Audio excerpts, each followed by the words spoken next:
श्री बालकृष्ण लाल की जय, श्री गिरिराज धरण की जय, श्री भागवत भगवान की जय। બપોરના સત્રમાં આપણે જોયું કે અષ્ટયામ સેવા, પુષ્ટિ માર્ગમાં અષ્ટયામ સેવા થાય છે. મંગલા, શણગાર, ગ્વાલ, રાજભોગ, ઉતાપણ, ભોગ, સંધ્યા અને શયનાર્થી. વ્રતજનોએ જે સેવાની પદ્ધતિ બતાવી છે ને એ જ મહાપ્રભુજી આપણને બતાવે છે, કાંઈ નવું નથી બતાવ્યું. પહેલા દર્શન છે મંગલા. શ્રી કૃષ્ણની સાથે અનેક ગોપ બાળકો એમની ગાયો અને વાછરડા લઈને ચારવા જતા. હજારો ગાયોને લઈ અને ગોપ બાળકો નંદ બાવાના આંગણામાં ભેગા થાય. અને ગાયો 3 પ્રકારની છે એટલે પ્રભુને જગાડતી વખતે 3 વાર સવારે ઘંટાનાદ કરવામાં આવે છે. મા યશોદા કહે છે, જાગ બંસી વાલે, જાગો મેરે લાલન, ઉઠો લાલજી ભોર ભયો હે, સુરનર ઢાઢે દ્વારે.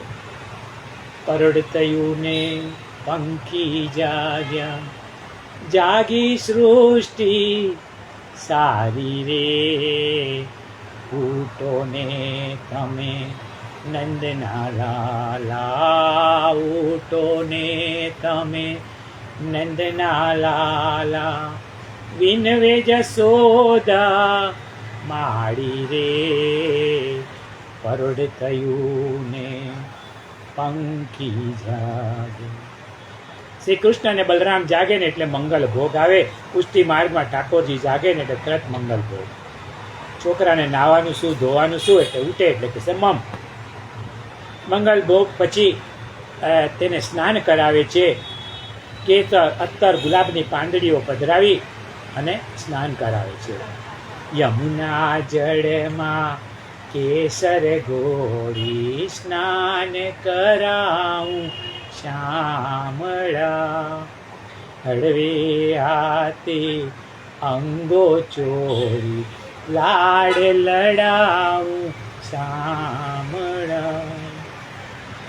યશોદાજી બંને બાળકોને પછી શૃંગાર કરે છે. મંગળા પછી આ શૃંગારના દર્શન છે. શૃંગાર પહેરીને હાથમાં વેણુજી છડી લઈને શ્રી કૃષ્ણ બલરામ ગાયો ચારવા નીકળે છે ને ત્યારે રોહિણીજી બૂમ પાડે છે કે બેટા જતા જતા થોડું આરોગતા જાઓ. જે સમયમાં ઠાકોરજી દૈયા આરોગે ને એ ગ્વાલના દર્શન છે. દૈયા એટલે શું? ઉછાળેલું ફીણવાળું દૂધ. આજે ગોવાળિયાઓએ ભૂલ કરી, શ્રી કૃષ્ણને પાછળ રાખી બધા વાછરડાને લઈને આગળ નીકળી ગયા. અધ્યાસુર નામનો એક રાક્ષસ, એક દૈત્ય અજગરનું શરીર ધારણ કરીને એ લોકોના રસ્તામાં બેઠો હતો. અજ એટલે બકરું, અને બકરાને ગળી જાય ને એનું નામ અજગર.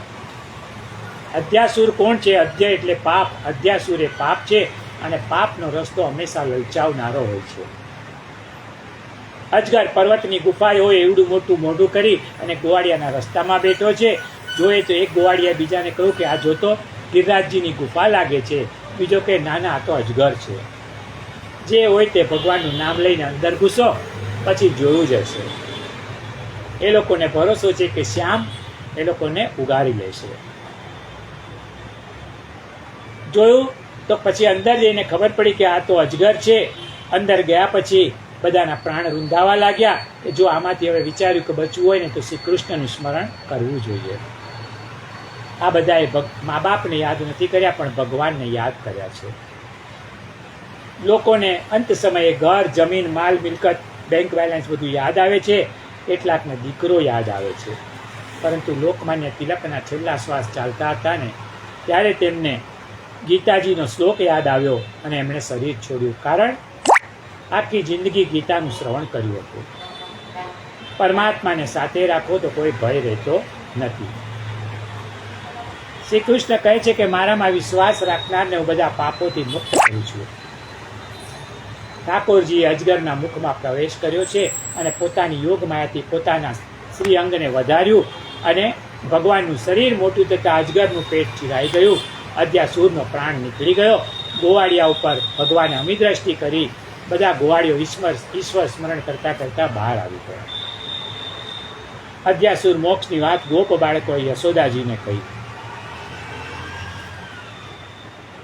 સુખદેવજી કહે છે કે શ્રી કૃષ્ણની અધ્યાસુર મોક્ષ સહિત અનેક લીલાઓનું બ્રહ્માજી અંતરિક્ષમાં દર્શન કરી રહ્યા છે. યમુનાજીમાં સ્નાન કરી અને શ્રી કૃષ્ણએ શ્રમ દૂર કર્યો અને ઘટાદાર વૃક્ષ નીચે પોતપોતાના ઘરેથી લાવેલી ભોજનની પોટલીઓ છોડી આનંદપૂર્વક જમવા બેઠા. વનમાં ગોવાળિયાઓ સાથે ભગવાન રાજભોગ આરોગે છે. એને વ્રજ ભાષામાં છાક લીલા કહે છે. મા યશોદા અને બીજી બધી ગોપીઓ પોતપોતાના બાળકો માટે વનમાં ટિફિન મોકલાવે, એને છાક કહેવાય. અને બધા માટે જમવાનું ત્યાં જાય એટલે છાક લીલા કહેવાય. જમવું કેવી રીતે ને એ શ્રી કૃષ્ણ શીખવે છે. એ કહે છે કે મોબાઈલ જોતા જોતા ન જમવું, પણ હસતા હસતા વાતો કરતા કરતા જમવું જોઈએ. જમતા જમતા ભગવાન અને ગોવાળિયા એકબીજાને પોતાના ઘરની વાનગીઓ ચખાડે છે, સુખડી ચખાડે છે. પછી કહે છે કે અથાણું ખા, તો કે 2 વર્ષ જૂનું છે. આવી ઠટ્ટા મસ્કરીઓ ચાલે છે. ભગવાન મધુમંગલને બોલાવે છે કે તું શું લાવ્યો છે? તો કે ગોરસ લાવ્યો છે. તો કે જા યમુનામાંથી એક ગાગર ભરી આવ. મધુમંગલ ત્યાં જાય છે. અહીં આખું ગોરસ જેટલું બી હોય છે બધાને વેચી દે છે, પોતે પણ ખાઈ જાય છે. મધુમંગલ રડતો રડતો પાછો આવે છે કે મારું ગોરસ ને મને જ ના મળ્યું. તો કે લાલા તારા હાથમાં ગોરસ ચોટ્યું છે, મને ચાટવા દે. તો કે ના હો, તું બ્રાહ્મણ છે.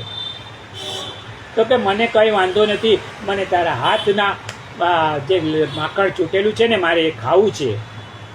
ભગવાન કહે છે કે તને વાંધો ન હોય તો મને કોઈ વાંધો નથી. બધા ગોવાળિયાઓ પ્રભુના હાથોને ચાટવા લાગ્યા. પ્રભુ પૂછ્યું કે તમને દહીં કેવું લાગ્યું? તો શું કહે છે? બહુત દિનન હમ બસે કુમુદવન કૃષ્ણ તિહારે પાસ, આજ દહીં મીઠો મદન ગોપાલ. અમે આટલા વર્ષથી ગોકુળમાં રહીએ છીએ પણ આટલું મીઠું દહીં ક્યારે ખાધું નથી. એ લોકોને કોણ સમજાવે કે આ મીઠાશ તો મધુરાધિપતિના શ્રી હસ્તની છે, દહીંની નથી. આ લીલાના દર્શન બ્રહ્માજી આકાશમાંથી કરી રહ્યા છે. એમને થયું કે આ ભગવાન છે, ભગવાન આવું કરે? હોય જ ન શકે. એટલે એની પરીક્ષા કરવાનું મન થયું. બ્રહ્માએ વાછરડાનું હરણ કર્યું. તેથી શ્રી કૃષ્ણ વાછરડાને ગોતવા ગયા અને આ બાજુ બ્રહ્માએ ગોપ બાળકોનું બી હરણ કરી લીધું. કૃષ્ણ પાછા આવ્યા, ઉપર જોયું તો સફેદ દાઢી દેખાઈ. કૃષ્ણએ કહ્યું કે સાઠે બુદ્ધિ નાઠી. હવે શું કરવું? શ્રી કૃષ્ણ પોતામાંથી એકમાંથી અનેક ગયા અને બાળ ગોપાળ બની ગયા, ગોવાળો બની ગયા અને વાછરડા પણ બની ગયા.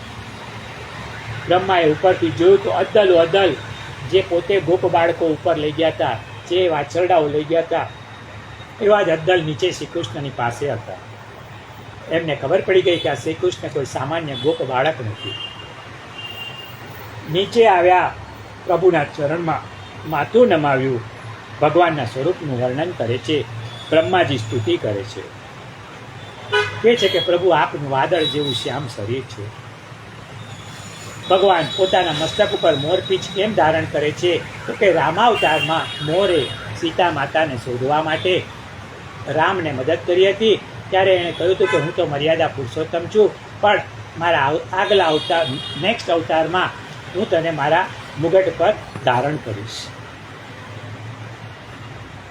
બ્રહ્માજી કહે છે કે પ્રભુ આપના કંઠમાં વનમાળા છે, આપના હાથમાં દહીં ભાતનો કોળિયો છે, આપની કમરમાં વેણુજી ખોસેલા છે, કાનમાં મકરાકૃત કુંડલ પહેર્યા છે અને હાથમાં લાકડી છે. જે સર્વમાં આપની કૃપાનો વિચાર કરે ને એ મુક્તિનો અધિકારી છે. ભગવાનની કૃપા વિના આપણે કશું કરી શકતા નથી. જે મન, વચન અને શરીરથી પ્રભુને વંદન કરે ને એ પણ મુક્તિનો અધિકારી છે. જે માણસ જીવનમાં આવતા સુખ દુઃખને પોતાના જ કર્મોનું ફળ સમજે છે ને એ પણ મુક્તિનો અધિકારી છે. પ્રભુ જેનામાં 3 સદ્ગુણ હોય છે ને એ આપની મુક્તિનો અધિકારી બને છે, એવું બ્રહ્માજી કહે છે. બ્રહ્માજી સ્તુતિ કરતા કહે છે કે જ્યારે હું મારી આ બ્રહ્મા તરીકેની અવધિ પૂરી કરું ને ત્યારે મને વૃંદાવનનું ઘાસ બનાવજો. કેમ? તમારે ગોપી નથી બનવું? તો કે મારા નસીબમાં ગોપી બનવાનું ક્યાંથી? એ કંઈ સામાન્ય વાત નથી. કેમ? તો કે એકવાર ગાયત્રી માતા માળા ફેરવતા હતા. નારદજીએ પૂછ્યું, આખી દુનિયા ગાયત્રીની માળા ફેરવે, તમે કોની માળા ફેરવો છો? તો કે શ્રી કૃષ્ણની. તો કે તમારે શી જરૂર છે? તો કે મારે વૃંદાવનમાં ગોપી થવું છે. ગોપી થયા વિના મને રાસલીલામાં પ્રવેશ મળે નહીં. તેથી શ્રી કૃષ્ણની ભક્તિ કરી વૃંદાવનની ગોપી બનું ને એવી મારી ઈચ્છા છે. જો ગાયત્રી માટે આ ગોપી બનવું દુર્લભ હોય તો મને ગોપી થવાનું સૌભાગ્ય ક્યાંથી પ્રાપ્ત થાય? એવું બ્રહ્માજી કહે છે. મને વૃંદાવનનું ઘાસ બનાવજો. તમે મારા પરથી ચાલતા થાવ ને એની ચરણ વૃત્તિ હું ધન્ય થઈ જાઉં. પ્રભુ મને આપનું અધરામૃત આપો. બ્રહ્માજીએ વિચાર કર્યો, આ રીતે નહીં મળે તો કાંઈ નહીં. કૃષ્ણએ ના પાડી કે ના, તમને નહીં આપું, કારણ કે તમે કાતરનું કામ કર્યું છે, સોયનું કામ નથી કર્યું. મને ને મારા ભક્તોને, મને ને મારી વાછરડાઓને, મને ને મારા ગોપ બાળકોને જુદા કરવાનું કામ કર્યું છે. એટલે તમે અધરામૃતને ભૂલી જાઓ. બ્રહ્માજી વિચાર કરે છે કે કાંઈ વાંધો નહીં, આ બધા યમુનાજીમાં હાથ ધોવા આવશે ને ત્યારે હું માછલું બની જાઉં છું, ત્યારે હું એ લોકોનો અધરામૃતનો લાભ લઈશ. ભગવાનને ખબર પડી, ગોવાળિયાને સૂચના આપી કે આજે યમુનાજીમાં કોઈ હાથ ધોવાના નથી, બધા રેતીમાં પોતાના હાથ લૂછી નાખો. આવું કાતરનું કામ કરનાર ભગવાનને ગમતો જ નથી. જીવનમાં બનવું હોય તો સોય બનજો, પણ કાતર નહીં. બ્રહ્માજીએ શ્રી કૃષ્ણની સ્તુતિ કરી ભગવાનની પરિક્રમા કરીને વિદાય થયા. હરી લીધેલા વાછરડા અને ગોપ બાળકો પણ ત્યાં આવી પહોંચ્યા. ભગવાનની માયાથી ગોપ બાળકોને 1 વર્ષના સમયગાળાનું ભાન રહ્યું નહીં. એ તો છેલ્લે શ્રી કૃષ્ણના હાથમાં બાકી રહી ગયેલો દહીં ભાતનો કોળિયો જોઈ અને ગોપ બાળકો બોલ્યું કે અરે કૃષ્ણ, તમે તો કમાલ કરી, ખૂબ જલ્દી વાછરડાને શોધીને આવી ગયા. તમે ગયા પછી અમે તો આ ભોજન પણ પૂરું કરી શક્યા નથી. સુખદેવજીએ કહ્યું કે હે રાજન, તમારા 1 વર્ષ પહેલાંની ઘટના તત્કાલીન કેવી રીતે બની શકે ને એવા પ્રશ્નનો મેં ઉત્તર આપ્યો છે. શ્રી કૃષ્ણની માયા અલૌકિક છે. બપોરના સત્રમાં આપણે આટલું જોયું. હવે આગળ સુખદેવજી વર્ણન કરે છે. શ્રી કૃષ્ણ બલરામને લઈને વૃંદાવન પધારે છે. ભગવાન જે વૃક્ષ નીચેથી પસાર થાય ને તે વૃક્ષો ઝૂકીને ભગવાનને પ્રણામ કરે છે અને ઉપરથી ભગવાન માટે તાજા ફળ નીચે પાડે છે. કોયલ મીઠો ટહુકા કરે છે, મોર કેકારવ કરીને ભગવાનનું સ્વાગત કરે છે. આમ સમસ્ત પ્રકૃતિ પ્રભુનું અભિવાદન કરે છે. શ્રી કૃષ્ણ બલરામ વિવિધ પ્રકારની રમતો રમે છે. ક્યારેક શ્રી કૃષ્ણ બલરામ છુપાઈ જાય એમને મધુમંગલ શોધી કાઢે, ક્યારેક મધુમંગલને ભગવાન શોધી કાઢે. આ સંતા કુકડીની રમત ચાલે છે. અત્યારે આપણા માટે ભગવાન છુપાઈ ગયા છે. ભક્તિ દ્વારા, સાધના દ્વારા આપણે એમને શોધી કાઢવાના છે. હજારો લોકો ભગવાનને શોધે છે, પણ જે દિલથી શોધે ને એને ભગવાન મળી પણ જાય છે. સંતા કુકડીની રમત આજે પણ ચાલુ છે. એક રમતમાં ભગવાન પક્ષીના અવાજની નકલ કરે છે. ભગવાન પક્ષીના અવાજમાં બોલે છે, દેડકાની જેમ કૂદકા મારે છે. માણસના જીવનમાં રમતગમતને સ્થાન હોવું જ જોઈએ. રમત રમવાથી શરીરમાં સ્ફૂર્તિ આવે છે. વિદેશના લોકો ત્યાં બહુ તંદુરસ્ત હોય છે, કારણ કે કામ ધંધો કરીને પણ રમતગમત માટે સમય ફાળવે છે. વપરાયેલી શક્તિ રમત દ્વારા પાછી મળે છે અને જીવનમાં ઉત્સાહ પ્રગટે છે. ભાગવત આવું બધું બી શીખવે છે. હેલ્થ કોન્શિયસ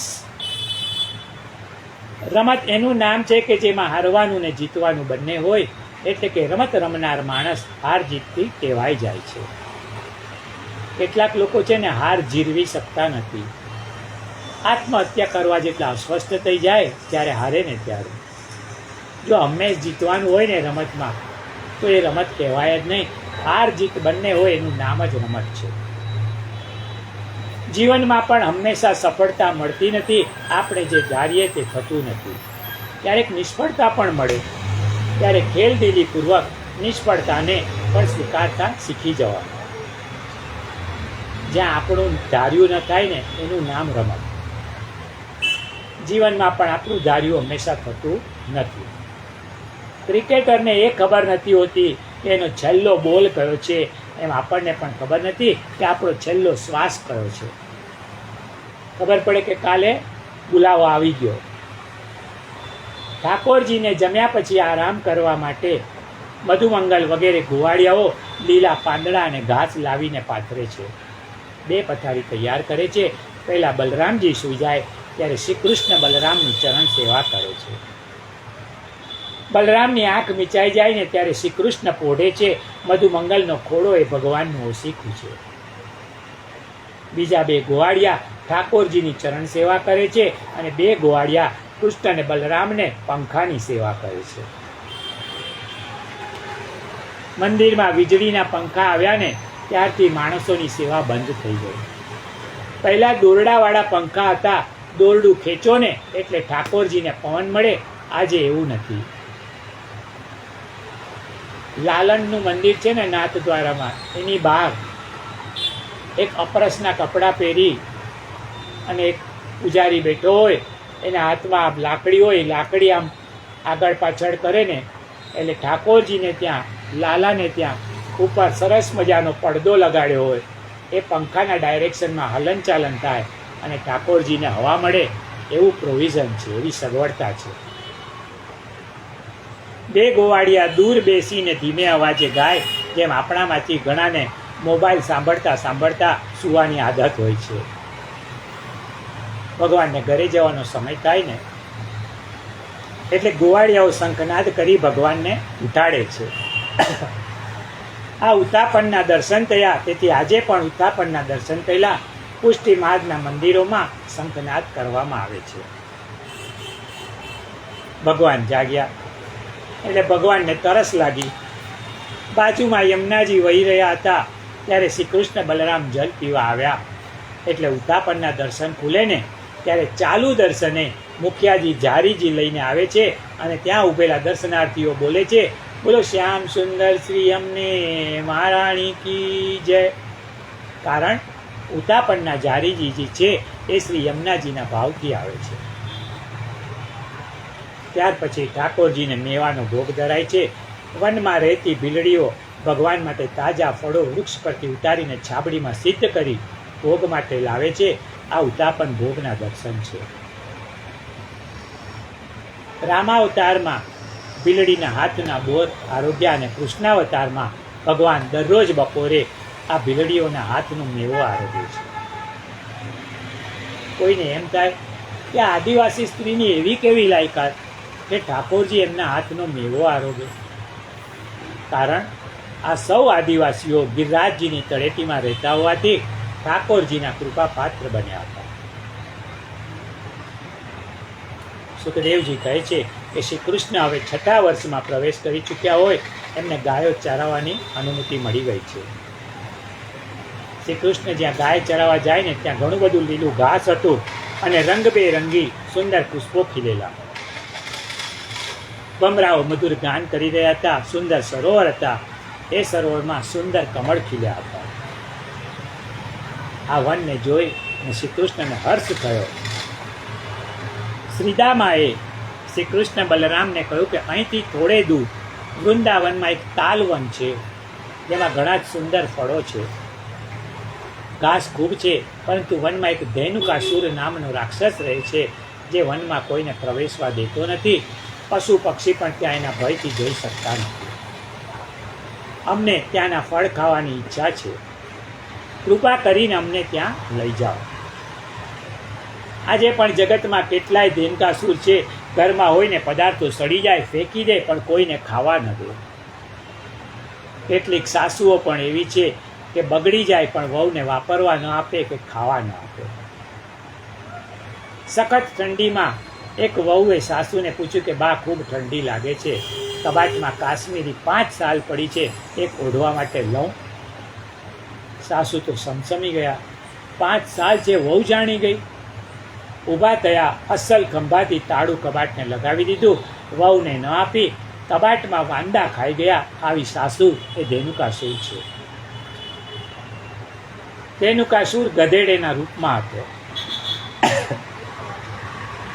ગધેડામાં 3 દુર્ગુણ છે. એક તો એની વાણી કર્કશ. વૈષ્ણવની વાણી મીઠી હોવી જોઈએ, કર્કશ નહીં. વાણી એવી બોલો કે સામેવાળાનું હૈયું હરખાય. કેટલાકની તો જીભ જ એવી કે બોલે ને તો હૃદયમાં તિરાડ પડે, મન ભાંગી જાય ને એવું ના બોલે. દિવાલની તિરાડ તો એકવાર સંધાઈ જાય, પણ દિલની નહીં. મીઠું બોલે ને એનું આયુષ્ય વધે છે. એક વહુ પાણી ભરવા ગયા. દોરડું થોડું ટૂંકું પડ્યું. નીચે નમીને પાણી ભરવાની કોશિશ કરી. ગળો દોરડા સાથે કૂવામાં પડી ગયો. ઘરે આવીને સાસુને કહ્યું કે બા, ગળો તો કૂવામાં પડી ગયો. સાસુ ખૂબ તાડુક્યા કે તું કેમ ન પડી કૂવામાં? વહુને લાગી આવ્યું. બીજા દિવસે એ કૂવામાં પડી. હાહાકાર થઈ ગયો. હવે સાસુ રડે છે, પણ હવે શું થાય? ગધેડાનો બીજો દુર્ગુણ ઉનાળામાં એટલે કે વૈશાખ મહિનામાં એ જાડો થાય અને ભાદરવામાં સુકાય. ઈર્ષાળુ, માણસને સૂકવી નાખે છે. ગધેડોને પશુઓ માટેનું લીલું લીલું ઘાસ જોઈ અને ઈર્ષા થાય છે, એટલે ભાદરવામાં સુકાય. વૈશાખમાં ઘાસ વિના ઢોરો દુબળા થાય ને એટલે ગધેડો રાજી થાય, એટલે એનું નામ વૈશાખી નંદન છે. ત્રીજો દુર્ગુણ, આખી જિંદગી ભાર ઉઠાવીને મૂર્ખની જેમ ફરે. કાલિદાસે મૂર્ખના 5 લક્ષણો આપ્યા છે. એક તો ગઈ ગુજરી વાતનો શોખ કરે. જૂની જૂની વાતો યાદ કરી ને દુઃખી થવાનો અર્થ નથી, ભૂલી જાઓ. સુખી થશો, ક્ષમા આપતા શીખો. ઈસુ ખ્રિસ્તને લોકોએ કિલ્લે ટોક્યા, છતાં ઈસુએ કહ્યું કે આ લોકો શું કરી રહ્યા છે ને મને ખબર નથી. એ લોકોને પણ ખબર નથી. હે પ્રભુ, તું એમને માફ કરી દે. ઈસુની આ ક્ષમા ભાવનાએ એમને ઈશ્વરનું બિરુદ આપ્યું. આ ક્ષમાની પરાકાષ્ઠા હતી. કોઈ વાતનો મનમાં સંગ્રહ ન કરો, ક્ષમા આપો. કરીને કહી બતાવે ને એ મૂર્ખનું બીજું લક્ષણ છે. કોઈને મદદ કરી, કોઈની સેવા કરીએ જાહેર ન કરો, ગુપ્ત રાખો. અત્તરની બાટલી ખુલ્લી રાખશો ને તો સુવાસ ચાલી જશે. ત્રીજું લક્ષણ બહુ મહત્વનું છે. ચાલતા ચાલતા ખાઈને એ પણ મૂર્ખ છે. આજે બુફે જમણવાર યોજાય છે, ચપ્પલ બૂટ સાથે ઊભા ઊભા ચાલતા ચાલતા જમે, કશું કાઢવાનું નહીં, બેસવાનું નહીં. આ યોગ્ય નથી. ચોથું, વાત કરતા કરતા હશે, ગંભીર વાત હોય ને તો પણ હશે, એ મૂર્ખ છે. અને પાંચમું, બેની વાતમાં માથું મારે ને એ પણ મૂર્ખ છે, અવિવેકી છે. વિદેશમાં લોકો શિષ્ટાચારી હોય છે. રજા લીધા વિના કોઈના ઘરે જાય નહીં. વિવેક અવશ્ય હોવો જોઈએ. ભગવાને ધેનુકાસુરને નથી માર્યો, એની મૂર્ખતાને મારી છે. સાક્ષરતા અભિયાન ચલાવ્યો છે. ધેનુકાસુર રૂપી અજ્ઞાનતાનો નાશ કર્યો. ધેનુકાસુરને બલરામે માર્યો. સૌ ગોપ બાળકો રાજી રાજી થઈ ગયા. કેટલાક લોકો માત્ર ભેગું કરીને રાજી થાય છે. વાપરવું પડે ને તો દુઃખી દુઃખી થઈ ગયા. વડોદરામાં એક ભાઈ શાસ્ત્રીજીને મળ્યા. કહે છે કે શાસ્ત્રીજી, તમારું નામ મેં મારા વિલમાં લખ્યું છે. મેં કીધું શું કહો છો? હું કાંઈ સમજો નહીં. મારું નામ કેમ તમારા વિલમાં?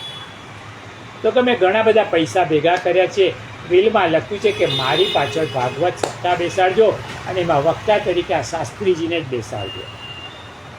મેં શાસ્ત્રીજી કહે છે ભલા માણસ, તો પછી તમે પોતે કેમ નથી બેસાડતા? તો કે મારાથી પૈસા નહીં વપરાય. લોકો પોતાના શરીરને સર્વસ્વ સમજે છે. શરીરના સુખમાં રચ્યા પચ્યા રહીને પ્રભુને ભૂલી જાય છે.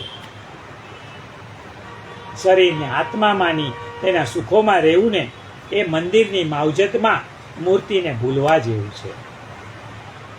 શરીરના લાડમાં આત્મ તત્વનું વિસ્મરણ ન થાય એનું ધ્યાન રાખવું જોઈએ. આત્મા સનાતન બ્રહ્મનો અંશ છે.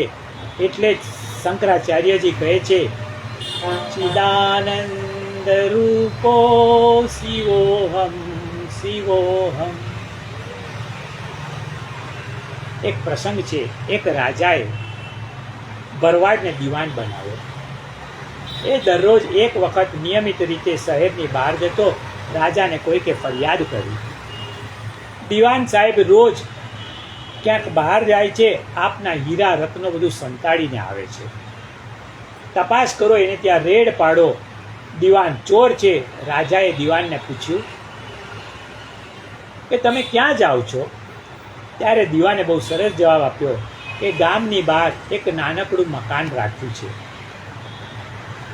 જેમાં મારો ભરવાડનો વેશ રાખ્યો છે. રોજ એ પહેરીને અરીસામાં જોઈ લઉં છું, પાછો પેટીમાં મૂકી દઉં છું, કારણ કે હું ભૂલી ન જાઉં કે હું ભરવાડ છું.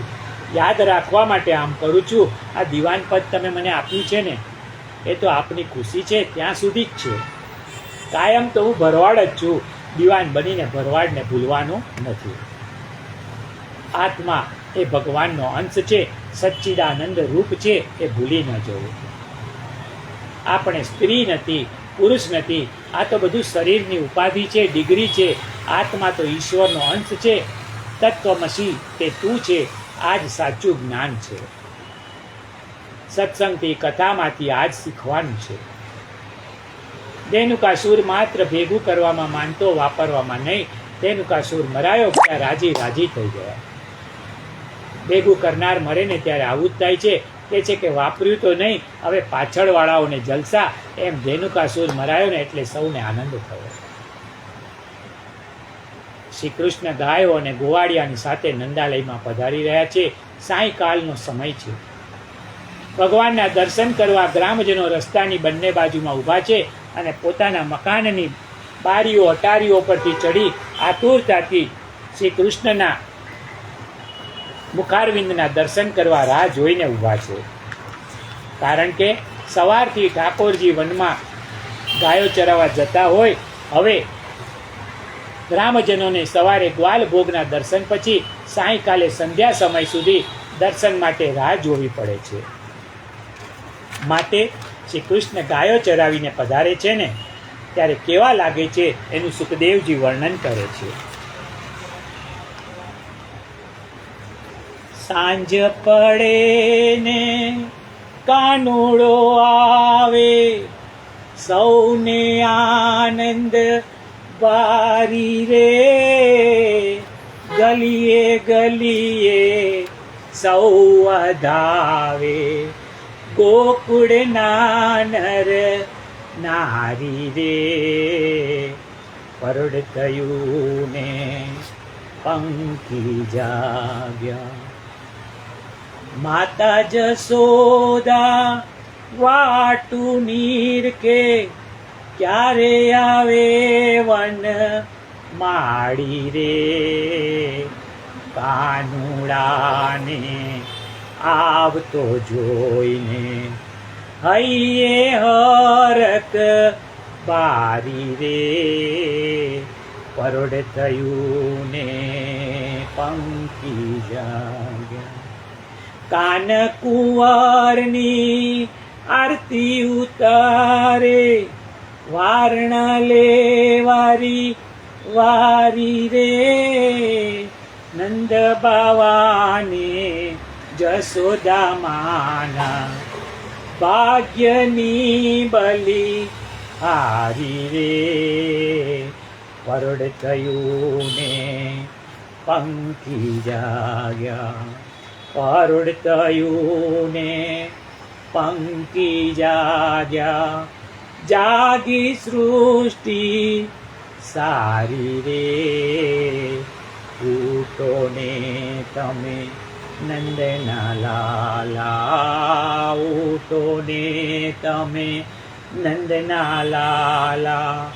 વિનવે જશોદા માડી રે. પરોઢ થયું ને પંખી જાય.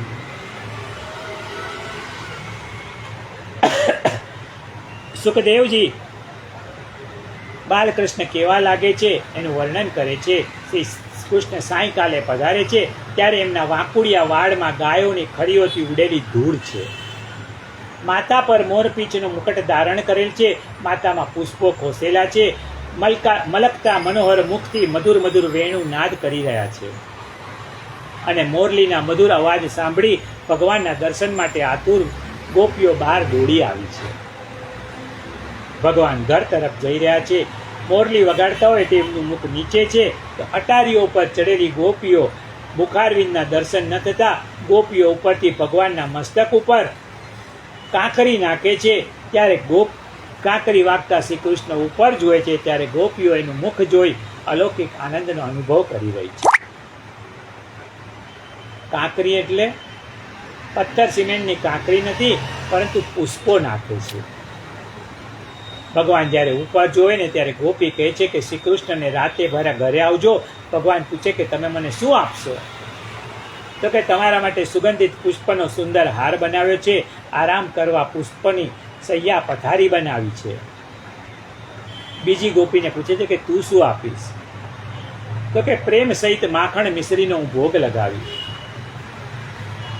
આના આના આના મોહન मेरी गली में आना, घिस घिस चंदन लेप लगाऊं दो चरण की तलिया, तेरे कारण हार बनाऊं चुन चुन फूलों की कलिया, आना आना आना मोहन मेरी गली में आना, प्रेम सहित में भोग लगाऊं मिश्री की दलिया, आना आना आना मोहन मेरी गली में आना, ब्रह्मानंद दरस की प्यासी मोर मुगट पर जाऊं बली, आना आना आना मोहन मेरी गली में आना. જે ગોપીના ઘરે ભગવાન પધારીને ત્યાં એમની આરતી ઉતારવામાં આવે, આ સંધ્યા આરતીના દર્શન થયા. ગોકુલ કો ચંદા ગોવિંદા, પ્યારો નંદ નંદા ગોવિંદા, आनंद को कंदा गोविंदा, गोकुल को चंदा गोविंदा, मेरो बाल मुकुंद गोविंदा. પછી બલરામ શ્રી કૃષ્ણ ઘેર પધારે છે. યશોદાજી અને રોહિણીજી બંને બાળકોની નજર ઉતારે છે, સ્નાન કરાવે છે અને ખોળામાં બેસાડીને ભોજન કરાવે છે. આ શયનના દર્શન છે. પછી પ્રભુને પોઢાડે છે. સૂતી વખતે યશોદાજીએ પૂછ્યું કે કૃષ્ણ, આજે બલરામ અતિશય ખુશ છે, એનું શું કારણ? શ્રી કૃષ્ણએ કહ્યું કે મૈયા, આજે મોટા ભાઈએ એક ગધેડું માર્યું છે, તેથી એ ખુશખુશાલ છે. આવું સાંભળીને બલરામને ખરાબ લાગ્યું. કે છે કે લાલા, બગલામાંથી બકાસુર, સાપોલિયા જેવા અજગરને અધ્યાસુરને માર્યો, તમે ત્યારે અમે કાંઈ બોલ્યા નહીં, અને આટલા મોટા ધેનુકાસુરને મેં માર્યો, ત્યારે તું કહે છે કે મેં ગધેડું માર્યું? તું મારે અસુર અને હું મારું એ ગધેડું? હું કાલથી તારી સાથે ગાય ચારવા નહીં આવું. શ્રી કૃષ્ણએ આજે જાણી જોઈને બલરામને ચીડવ્યા છે, કારણ આવતીકાલે કાલિય નાગનું દમન કરવાનું છે. બલરામ શેષ નાગનો અવતાર છે, સાથે હોય ને તો એ મારવા નહીં દે. બીજા દિવસે સવારે બલરામ ભૈયાને ઘેર મૂકી શ્રી કૃષ્ણ એકલા ગાયો ચારવા જાય છે. સાથે ગોપ બાળકો અને ગાયોના ધણ હતા. યમના કિનારે ગયા. જેઠ મહિનો અત્યારે બી છે ને, જેઠ અષાઢનો સમય હતો. ગરમી ખૂબ હતી. ગાયો તરસી થઈ યમુનાજીમાં પાણી પીધું. પાણી પીતાની સાથે બધી ગાય મરી ગઈ. કેમ? યમુનામાં કાલિય નાગ રહેતો હતો. એના ભયંકર ઝેરથી ત્યાંનું પાણી દૂષિત થઈ ગયું. ઝેર એટલું તીવ્ર હતું કે ઉપરથી ઉડીને જતા પક્ષીઓ પણ એના ઝેરના અસરથી મૃત્યુ પામતા હતા. શ્રી કૃષ્ણએ પોતાની અમૃત દ્રષ્ટિથી ગાયોને સજીવન કરી, પરંતુ મનમાં વિચાર્યું, આ નાગ ત્રાસવાદી છે, આતંકવાદી છે. બીજા પ્રદેશ ઉપર કબજો જમાવીને બેઠો છે. મૂંગા પશુ પક્ષીઓ એના કારણે જલ પી શકતા નથી, અથવા પી લે છે તો મરી જાય છે. આ ત્રાસવાદીને અહીંથી હટાવવો જોઈએ. ભગવાન છે ને કોઈનો દ્વેષ કરતા નથી, પરંતુ કોઈ બીજાને પીડા આપે ને તો સાંખી પણ લેતા નથી. શ્રી કૃષ્ણનું પ્રાગટ્ય દુષ્ટના દમન માટે થયું છે. જ્યારે જ્યારે દુષ્ટ દેખાયું ત્યારે એનું દમન કર્યું છે. શ્રી કૃષ્ણની અહિંસા અને મહાવીર સ્વામીની અહિંસામાં ફેર છે. મહાવીર સ્વામી એમ કે દુષ્ટને પણ ન મારવો, ક્ષમા આપવી, એને એ ધર્મ માને છે. જ્યારે શ્રી કૃષ્ણ માને છે કે જે માણસને લીધે સમાજને ત્રાસ થાય, આખું ગામ હેરાન થાય, એને મારવામાં પાપ નથી. આજે આપણા દેશમાં જે ચાલી રહ્યું છે ને, એ જોતા આજે શ્રી કૃષ્ણના વિચારની ખૂબ જરૂર છે. મહાવીર સ્વામીના વિચારને કોઈ સ્થાન નથી. જૈન ધર્મના કોઈ તીર્થંકરના હાથમાં શસ્ત્ર નથી. શ્રી કૃષ્ણની પાસે શસ્ત્ર છે અને શાસ્ત્ર પણ છે. જેની જરૂર જ્યારે પડે ને ત્યારે કૃષ્ણ એનો ઉપયોગ કરે છે. શસ્ત્રથી સમજે તો શસ્ત્રથી, શાસ્ત્રથી સમજે તો શાસ્ત્રથી. મહાવીરના અહિંસા વિચારથી આ હિન્દુ ધર્મમાં કાયરતા આવી છે. હિન્દુઓના લોહીને એમણે ઠંડુ પાડ્યું છે, જ્યારે શ્રી કૃષ્ણ સીધા સાથે સીધા અને વાંકા સાથે વાંકા. એ જ શ્રી કૃષ્ણ કુરુક્ષેત્રના મેદાનમાં જ્ઞાનની ગીતારૂપી વાંસળી વગાડે છે અને દુર્યોધનને શસ્ત્રની ભાષા સામે શસ્ત્રની ભાષા વાપરે છે. દુષ્ટને મારીને પણ એના પર કૃપા કરે છે અને એને મુક્તિ આપે છે. શ્રી કૃષ્ણમાં મુત્સદ્દી ગીરીનો શ્રેષ્ઠ ગુણ હતો. શ્રી કૃષ્ણની મુત્સદ્દીનો મહાભારતના યુદ્ધમાં ખ્યાલ આવે છે. શ્રી કૃષ્ણનું જીવન એટલે પરાક્રમોનો ગુણાકાર. શ્રી કૃષ્ણ કદમના વૃક્ષ પર ચડીને યમુનાના પાણીમાં કૂદી પડે છે. પાણીમાં જઈને અત્યંત બળપૂર્વક પાણીને ઉછાળવા લાગ્યા.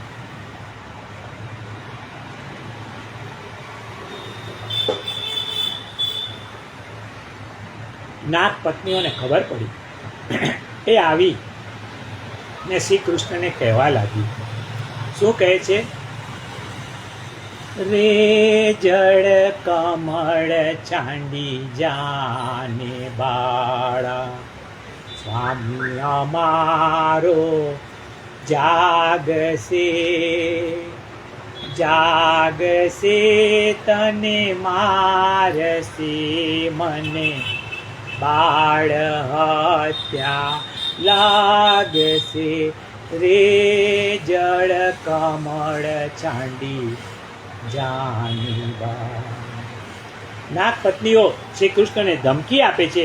કહે છે કે અમારો સ્વામી કાલિય નાગ જાગશે ને તો તને જીવતો નહીં જવા દે, અને તને મારી નાખશે તો અમને બાળ હત્યાનું પાપ લાગશે. તું તો હજી બાળક છે. નાગ પત્નીઓ આગળ કહે છે. શું કહે છે?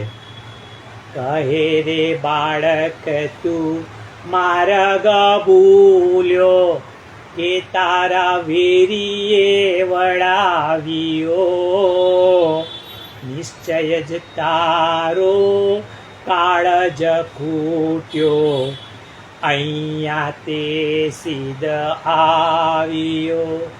રે જળ કમળ ચાંડી જાને બાળ. હે બાળક, તું યમુનાજીમાં નાવા પડ્યો અને રસ્તો તો ભૂલો નથી કર્યો ને? અથવા તારા કોઈ દુશ્મને તને આ પાણીમાં ફેંકી તો નથી દીધો ને? અથવા તો તું પરીક્ષામાં નાપાસ થઈને આત્મહત્યા કરતો નથી આવ્યો ને? કૃષ્ણ જવાબ આપે છે, નથી રે નાગણ હું માર્ગ ભૂલ્યો, નથી મારા વેરીએ વળાવ્યો, મથુરા નગરીમાં જુગટુ રમતા નાગનો શીશ હાર્યો.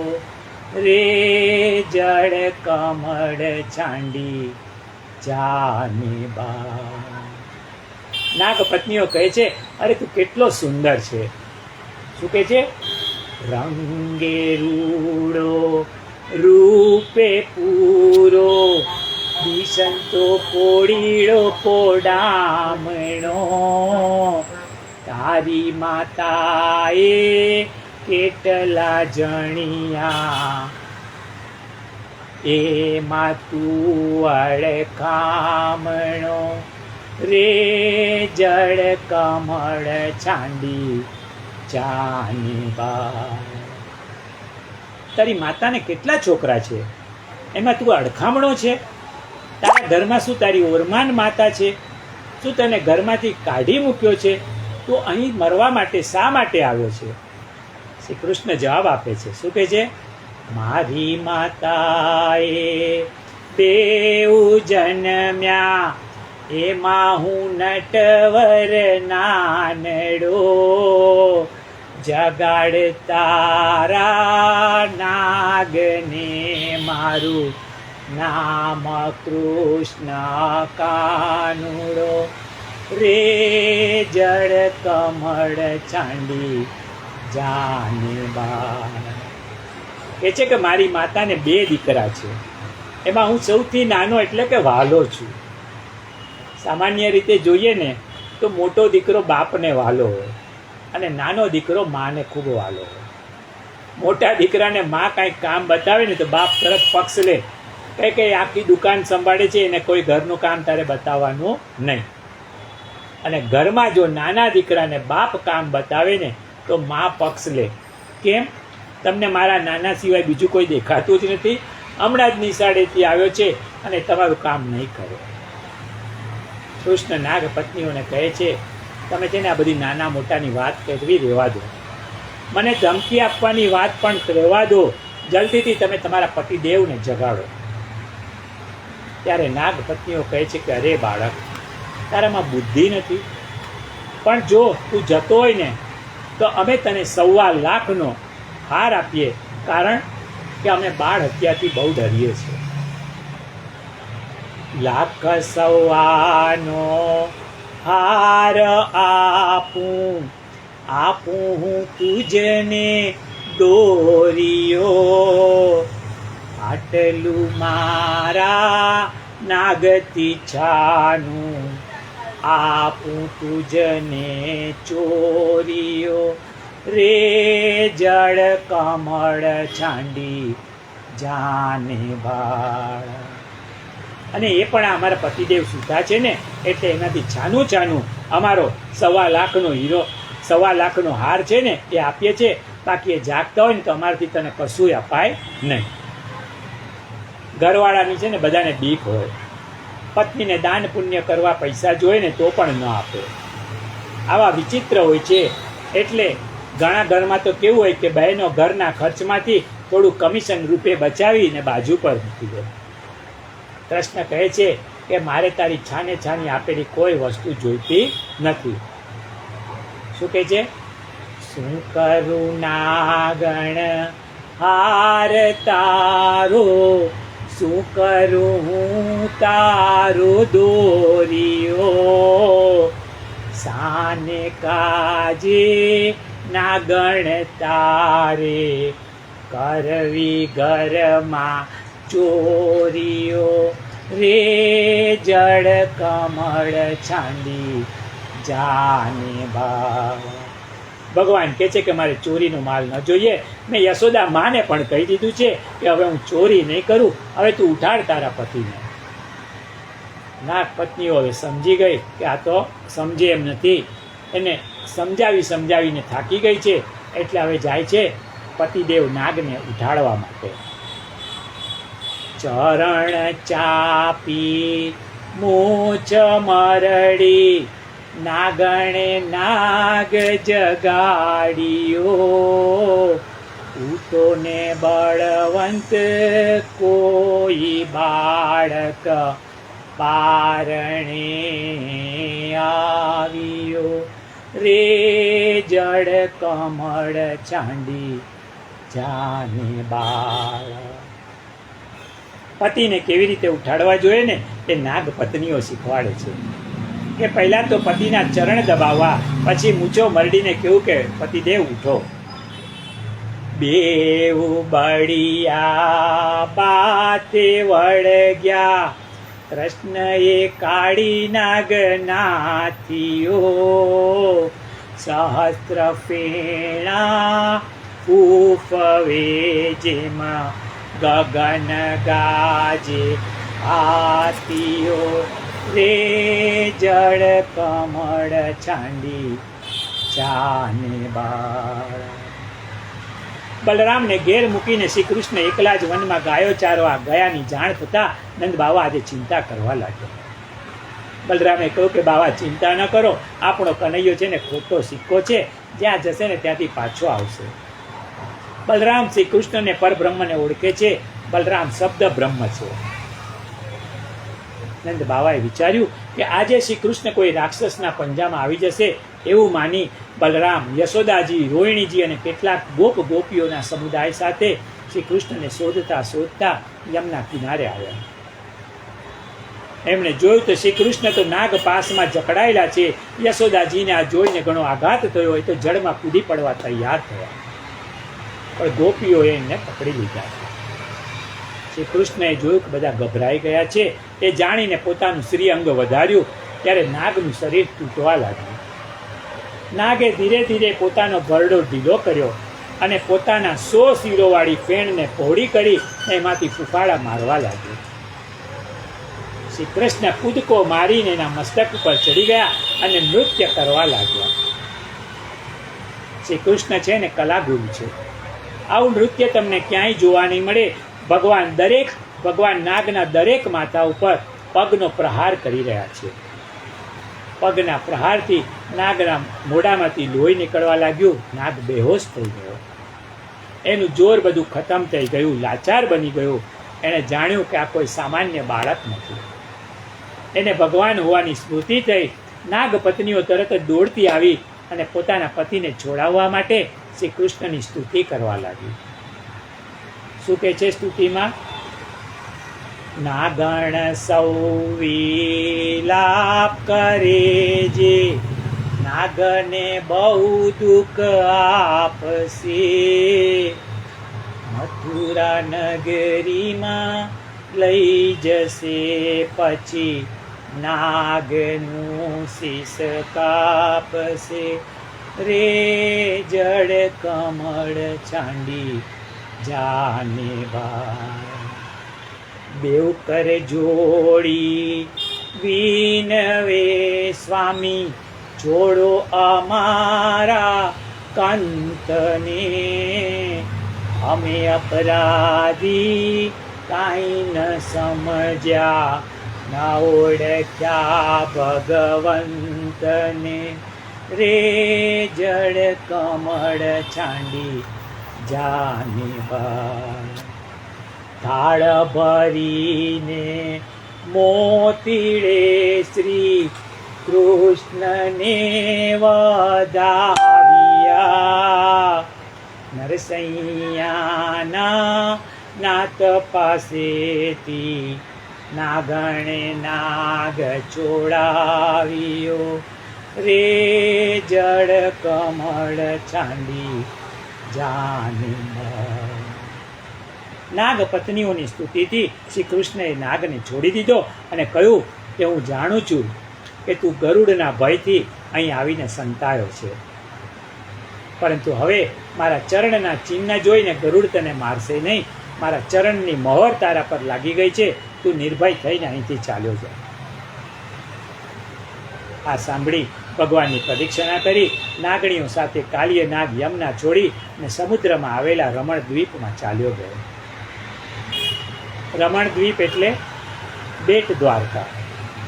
બેટ દ્વારિકામાં સમુદ્રમાં જ્યારે પણ બહુ તોફાન આવે ને ત્યારે ત્યાંના નાવિકો કહે છે આ બધું સમુદ્રમાં રહેલો પેલો કાળિયો કરાવે છે. ભગવાને કાલિય નાગને સજા કરી છે, મારી નથી નાખ્યો. એનું કારણ છે કે યમુનાજીમાં જળમાં વર્ષો સુધી રહ્યો. યમના મહારાણી શ્રી કૃષ્ણના પટરાણી છે, એમના પેટમાં રહ્યો છે. એ નાતે કાલિય નાગ પણ શ્રી કૃષ્ણનો પુત્ર થયો. પુત્રને ભૂલ માટે ઠપકો અપાય, મરાય નહીં. શ્રી મહાપ્રભુજી લખે છે કે મન એ શુદ્ધ જળ છે, પણ વિષયોન્દ્રિયના વિષથી મન ઝેરી બને છે, દૂષિત થઈ જાય છે. ભગવાને વિષય વાસનાનું ઝેર આ રીતે દૂર કરી યમુનાજીના જલને નિર્મલ કર્યું. નંદ બાવાએ શ્રી કૃષ્ણ નાગના મોઢામાંથી ઉભરી ગયા ને એ નિમિત્તે ઘેર આવીને ઘણું બધું દ્રવ્ય દાનમાં આપ્યું. હવે ઋતુઓનું વર્ણન. વર્ષમાં 6 ઋતુ હોય છે. બધી ઋતુમાં શ્રી કૃષ્ણ જે લીલા કરે ને એનું વર્ણન આવે છે. શ્રી કૃષ્ણ ક્યારેક કાગડાના પીછાને પણ ધારણ કરે છે. ઉનાળામાં ભગવાન વિવિધ પ્રકારની રમતો રમે છે. એકવાર ગાયો ચારતા ચારતા ગોપ બાળકો સાથે શ્રી કૃષ્ણ અને બલરામ રમત રમી રહ્યા હતા. ત્યારે પ્રલંબાસુર નામનો એક રાક્ષસ ગોપ બાળકના રૂપમાં આવીને પડી ગયો. રમત એવી હતી કે એકના ખભા પર બીજો બેસે અને ઉચકનાર એને લઈને દોડે. દોડતા દોડતા એ થાકી જાય એટલે ખભા પર બેસનાર બીજાને ઉચકીને દોડે. પ્રલંબાસુર બલભદ્રને ઊંચકીને દોડ્યો. એ જાણતો હતો કે હું શ્રી કૃષ્ણને તો નહીં ઉઠાવી શકું. એણે બલભદ્રને ઉઠાવ્યા. આ બાજુ શ્રી કૃષ્ણને ખબર પડી કે રાક્ષસ બલભદ્રને લઈને ભાગ્યો છે. શ્રી કૃષ્ણએ બલભદ્રમાં પ્રવેશ કર્યો. બલભદ્રના શરીરનું વજન અનેક ગણું થઈ ગયું. પ્રલંબાસુર ગભરાયો. અસલી રૂપ પ્રગટ થયું ને ત્યારે મુષ્ટિ પ્રહાર કરી શ્રી બલરામે એને નિષ્પ્રાણ કરી દીધો. જે વ્યક્તિની લાલચ વધતી જાય ને એ પ્રલંબાસુર છે. જેટલું મળે ને એટલું ઓછું પડે એ પ્રલંબાસુર છે. ભગવાન બલરામે આવી લાલચુ વૃત્તિઓનો નાશ કર્યો છે. એક દિવસ ગાય વાંસના જંગલમાં ફસાઈ ગઈ. વાંસ એકબીજાથી ઘસાય ને તો અગ્નિ પ્રગટ થાય. જંગલમાં આગ લાગી. ગોવાળિયાઓ ફસાયા. બૂમાબૂમ થઈ. ભગવાને કહ્યું કે બૂમો ન પાડો, આંખ બંધ કરીને મારું સ્મરણ કરો. ભગવાને દાવાગ્નિનું પાન કર્યું. કોઈ વેદાંતી પંડિત પૂછે કે ભગવાને એમના મુખમાં અગ્નિ કેમ મૂક્યો? એનો જવાબ છે કાર્યનો લય તો કારણમાં જ કરવાનો હોય ને. અગ્નિ ક્યાંથી આવ્યો? તો કે ભગવાનના મુખમાંથી. વેદ મંત્ર કહે છે મુખાદગ્નિ રજાયત. કોઈ વૈદ્ય પૂછ્યું કે ભગવાને મુખમાં અગ્નિ કેમ મૂક્યો? તો ભગવાને એને વૈદ્યની ભાષામાં જવાબ આપ્યો છે કે વિષયસ્ય વિષમ ઔષધમ. વિષનું ઔષધ વિષ જ છે. પૂતનાના ઝેરથી જલન થતી હતી ને એ દાવાગ્નિથી શાંત કરી છે અને ઝેરથી ઝેરનો નાશ થાય. દાવાગ્નિથી આજે સંસાર બળી રહ્યો છે. ચિંતાનો દાવાગ્નિ માણસને બાળી રહ્યો છે. ભગવાન કહે છે કે આંખ બંધ કરીને મારું ચિંતન કરો. તમારા ચિંતા રૂપી દાવાગ્નિને હું પી જઈશ. તમને કોઈ ચિંતા નહીં રહેવા દે. ઘરમાં અનેક પ્રકારના પ્રસંગો રોજ બનતા હોય છે. અપ્રિય ઘટના બને ને ત્યારે માણસને ક્રોધ આવે છે. ક્રોધ એ પણ એક દાવાગ્નિ જ છે ને. સંસારમાં સારી રીતે જીવવું હોય તો એકબીજા પ્રત્યે ખેલદિલી રાખવી. એકબીજાને દાતિયા કરશું ને તો જીવવાની મજા નહીં આવે. એક બેન સ્વભાવના બહુ તેજ હતા. એક દિવસ એના પતિ બહાર ગયા. બપોરે જમવા આવવાનું મોડું થયું. 3 વાગે ઘરે પહોંચ્યા. ઘરમાં જતાં ખબર પડી કે દાવાગ્નિ સળગ્યો છે. ભાઈ ખૂબ હોશિયાર, કશું બોલ્યા વિના ઘરમાં જઈને સોફા પર ગોઠવાઈ ગયા. એટલામાં શ્રીમતીજી આવ્યા. કેમ નાવું ધોવું નથી? દુકાનેથી આવ્યા છો તો? ભાઈએ વિચાર્યું કે અત્યારે બોલવા જેવું નથી. શિયાળો હતો છતાં ગરમ પાણી પણ માગ્યું નહીં. સીધા નળ નીચે ગંગે છે યમને છો કરી સ્નાન પતાવીને બહાર આવીને બેઠા. શ્રીમતીજી ફરી તાડુક્યા. કેમ બેઠા છો? જમવાનો વખત નથી થયો? ભાઈ ચૂપચાપ આસન પર બેસી ગયા. શ્રીમતીજી આવ્યા. થાળી પછાડે, વાડકી પછાડે, પાણીના ગ્લાસ પછાડે. પીરસતા પીરસતા બોલે છે આ તમારા લીધે અમારે પણ ઠંડુ ખાવાનું. આ તે કાંઈ જીવન છે? પતિને રસોઈ તો ગરમ ન કરી આપી પણ ઠંડી પીરસતી વખતે પણ કકડાટ કર્યો. થાળી પીરસાઈ ગઈ એટલે ભાઈ ઊભા થયા અને થાળી લઈને પત્નીના માથા પર મૂકી. પત્ની કે અરે રે આ શું કરો છો? તો કે મારી આ રસોઈ ગરમ કરું છું. અત્યારે ગેસ કરતાં અહીં જલ્દી ગરમ થઈ જશે એવું લાગે છે. અને શ્રીમતીજી હસી પડ્યા. વાતાવરણ પાછું હળવું થઈ ગયું. કહેવાનું તાત્પર્ય એ છે કે આટલો બધો સ્વભાવ તેજ ન રાખવો. શાંતિથી ઠંડકથી વાત કરવી. ભગવાન ચિંતાની અગ્નિને પી જવાની શીખ આપે છે. ભગવાન જે સ્થિતિમાં રાખે એ સ્થિતિમાં આનંદથી જીવવું એ સ્થિત પ્રજ્ઞના લક્ષણ છે. સંસારમાં અનેક અગ્નિઓ માણસને બાળી રહી છે. કામાગ્નિ અંદરથી બાળી રહી છે. ઈશ્વરના માર્ગે અનેક અવરોધ આવશે પરંતુ ભગવાનનું ચિંતન આપણો માર્ગ સરળ બનાવે છે. માણસ 3 પ્રકારના હોય છે. આવેગમાં તણાય, ક્રોધમાં તણાય. આવેગોથી બચવાની કોશિશ કરે અને કામ ક્રોધ ભાગે ને એવા વાતાવરણમાં પણ મન પર કાબૂ રાખે, સ્વસ્થતા જાળવે એ વંદનીય છે. ભક્ત એકનાથજીને ગુસ્સો ન આવતો પરંતુ સજ્જન માણસના વિરોધી બહુ હોય. એકનાથની ખ્યાતિ લોકોથી સહન ન થઈ. એકનાથને નીચે પાડવા તરકટ રચ્યું. એક માણસ એકનાથને ઘરે આવ્યો. એકનાથ પૂજા કરવા બેઠા ત્યારે એમને અડીને બેઠો. એકનાથે હસીને એને આસન આપ્યું, કહ્યું કે ભાઈ તમારે જમીને જવાનું છે. એકનાથ સાથે જમવા બેઠો. ગિરિજાબાઈ પીરસે છે ત્યારે જેવા પીરસવા માટે નીચે નમ્યા ને એ માણસ એમની પીઠ પર ચડી બેઠો. એકનાથ એમના પત્નીને કહ્યું, ગિરિજા જરા ઊભા થતા સાચવજો, આ ભાઈ પડી ન જાય. ગિરિજાબાઈ બોલ્યા કે તમે ચિંતા ના કરો, હું એમને નહીં પડવા દઉં.